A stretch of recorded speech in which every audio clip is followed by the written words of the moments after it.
Welcome dear student.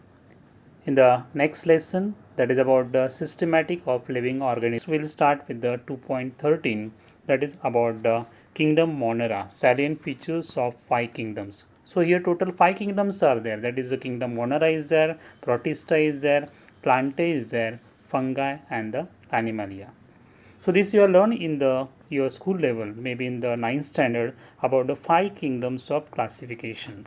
So in which you learn about the introductory part of the Monera, Protista, Plantae, fungi and the Animalia. So first we'll see about the kingdom Monera. This kingdom Monera, which consists of the unicellular organisms. So this whatever the bacteria is there, which is a unicellular one. The prokaryotic organisms which are present, which all are the unicellular. Okay. So Monera includes a unicellular prokaryotic organism, and these all are the omnipresent. Omnipresent means what? They are present everywhere. They found in the all type of the environments which are not generally inhabited by the other living organisms. So here we know that what are the number of the organisms which are living in the water, living on the land, living on the branches of photoautotrophs means what? They can prepare their food with the help of the light, while the chemoautotrophs means they can prepare the food with the help of the energy released by the chemicals. Majority of they are the heterotrophic in nature. So autotrophic and heterotrophic, that you already familiar with this. Autotrophic means they can prepare their own food, while the heterotrophic means they cannot prepare their own food. They are depending on the other for getting the food.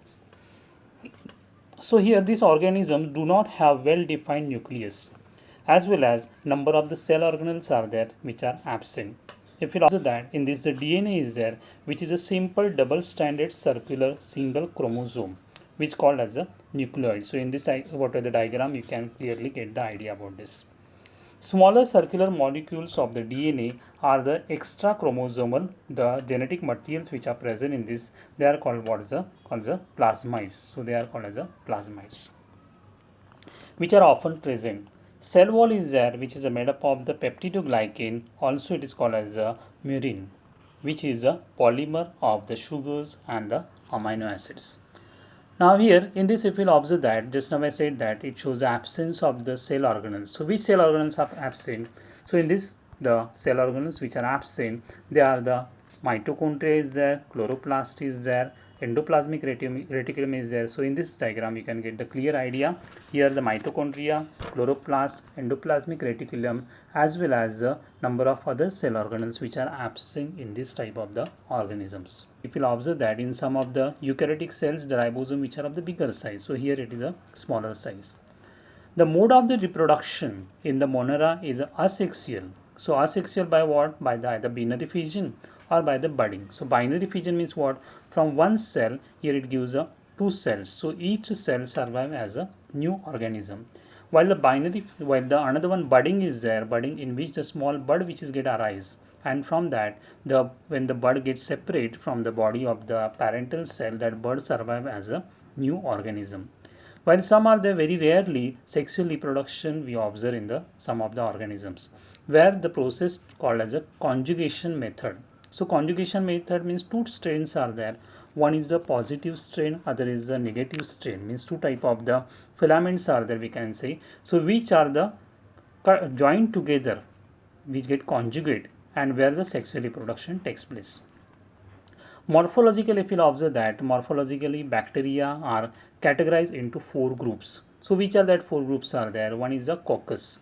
So coccus, what we observe in the coccus, here it is a spherical shape. Second one is about the bacillus, in which it is a rod shape. So in this diagram you can observe the shapes are there. Next is there which is of the vibrio type. So vibrio means what? It is a comma shape or it is a kidney shape. While the next, that is a spirillum is there, which is of the spiral, which looks like something spring-like structures. On the basis of the evolution, bacteria can be classified into the 2 groups, that is the archibacteria and the eubacteria. First we'll see about the archibacteria. So this archibacteria is there. These are differentiated from other bacteria, that is on the basis of their different cellular features. The bacteria are mostly found in the extreme environment, hence they are called as extremophiles. When they in the extreme environment, that group is called as extremophiles. while some are there halophils are there. So halophil means what? They can withstand in the high salinity, means where the water is there, where the salinity, what the salt water content is the maximum. So they are called as the halophils. While some are they withstand in the extreme temperature, with a high temperature, they are called as the thermophils. Okay, so some they found in the variety of other places, from the volcanic creatures to the salty lakes and the hot springs also. So just now what I explained. A very common examples of the methanogenic bacteria are there, which are found in the gut of the ruminants, means about some animals. So here the ruminant animals are there, like the buffalo and the cow. They are present in the gut of these particular organisms. So here these bacteria which help in the production of the methane in the biogas plant. So whatever the food is consumed, with the help of this type of the bacteria, they digest that, and when it get excrete in the form of the dung, cow dung, that is used for the, in case of the biogas plant, for getting the methane gas. Next is there about the eubacteria. So in the eubacteria, these are the referred to as a true bacteria. Why? They have cell wall of the peptidoglycan, and they are found in the as autotrophs also and the heterotrophs also. So some can prepare their own food, while some they depend on the other for getting the food. So autotrophs can be photosynthetic, like the here in the diagram you can observe that chlorobium, which is a photosynthetic, is there. Green sulfur bacteria also it is called. Next is there, that is a chromatium, which is also called as a purple sulfur bacteria. So here this is about what? About the two types are there. These are most commonly multicellular filamentous form living in the fresh water. So they are living in the fresh water. We can say the freshwater organisms are there. Body is covered with the mucilaginous sheath. If you observe that in this diagram, the body is covered with the mucilaginous sheath, as well as here the typical, it is typical prokaryotic. While the pigments which are present in that, the chlorophyll A is there, chlorophyll B is there, carotenes are there, xanthophylls are there. These are the photosynthetic pigments which are prepared in this. So they can prepare its own food. So we can say they are the autotrophs. The filaments inside, if you observe that in the diagram, in the filaments it shows the heterocyst. These particulars, what are the cell is there, which helps in the nitrogen fixation. So which provides a nourishment to that particular plant body. Heterotrophs means which do not prepare their own food.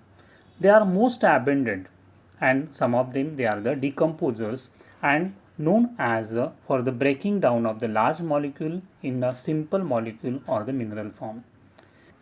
They can be anaerobes, helping in curdling of the milk where the lactobacilli are present. Some are there, the azotobacters are there, which are for the fixation of the nitrogen. Some they are the used in the antibiotic production. Example, that is about the streptomyces.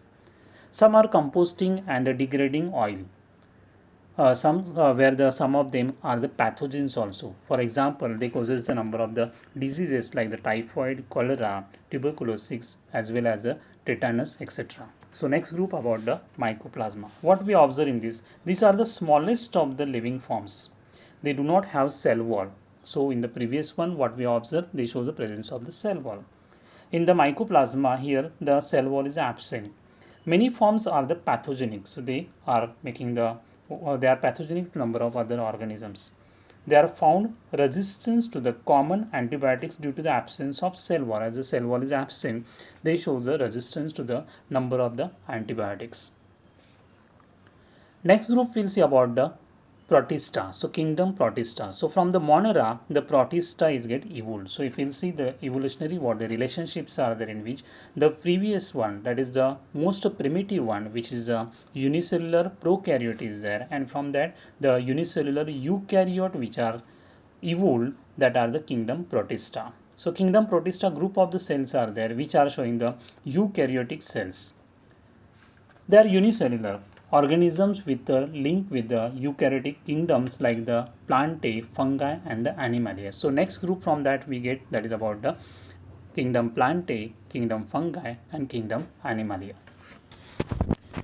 Now first we'll see about the plant-like protist. So here the plant-like protist, in which the chrysophytes are there. They are also termed as the chrysophytes. They are commonly termed as a phytoplanktons. So here They are microscopic and mostly photosynthetic and are major producers in the ocean. Okay, as they are photosynthetic one, they can prepare their own food, and that's why they are considered as a producers. So in the ocean they are present, where the marine water is present. Most of them are referred to as diatoms, as they have body wall made up of the two soap box like the fitting silica covers. So if you observe that in the soap box, one is at the base while the other one cover is there, so which fit on the one another. So like that here their body shows a soap box like. The diatomaceous earth is there. So if you observe in this diagram, so here the diatomaceous earth, which is nothing but this the shell left behind for so many years. Diatomaceous earth is granular, and hence it is used in the polishing and in the filtration industries. Next is there about the animal-like protist. So the animal-like protist, in which we observe that they also termed as animal-like protists, they are also termed as protozoans, where they lack cell wall. So that's why they call as animal-like. They are heterotrophs, cannot prepare their own food. That's why they have to depend on the other for getting the food. They are believed to be a primitive animal form, as we observe that the group of this, the Protista is there. From the Protista kingdom, Animalia is evolved. So that's why they are called as a primitive one. Amoeboid protozoans have the pseudopodia as locomotory organs. So we already learned about the amoeba. So we shows the pseudopodia which act as a locomotory organ, and with the help of that they shows a movement in the water. Amoeba is a free living form, but some examples are there about the entamoeba is there, which is an endoparasite, so which is present in the body of the human being also, and which causes the amoebic dysentery. Some are the flagellated. So flagella as used as a locomotory organ. So if you observe that in the trypanosoma, which is a common flagellated pathogen, which causes the sleeping sickness. Next is there about the paramecium. So here paramecium, which shows a ciliated body. So it is a ciliated protozoan which are having the cilia for the locomotion. In case of the amoeba, we observe that pseudopodia for the locomotion. So in case of the paramecium, we observe that it shows the presence of the cilia. Paramecium gullet opens on the cell surface, and then they consume the particular type of the organism or the food, and then which is get digested inside the single cell. Next is there about the plasmodium. So plasmodium, if you observe that in the plasmodium, it is a sporozoan protozoa. It produces the spores, so which causes the disease called malaria. It forms the spores in one of its life stage, so that's why called as a sporozoa.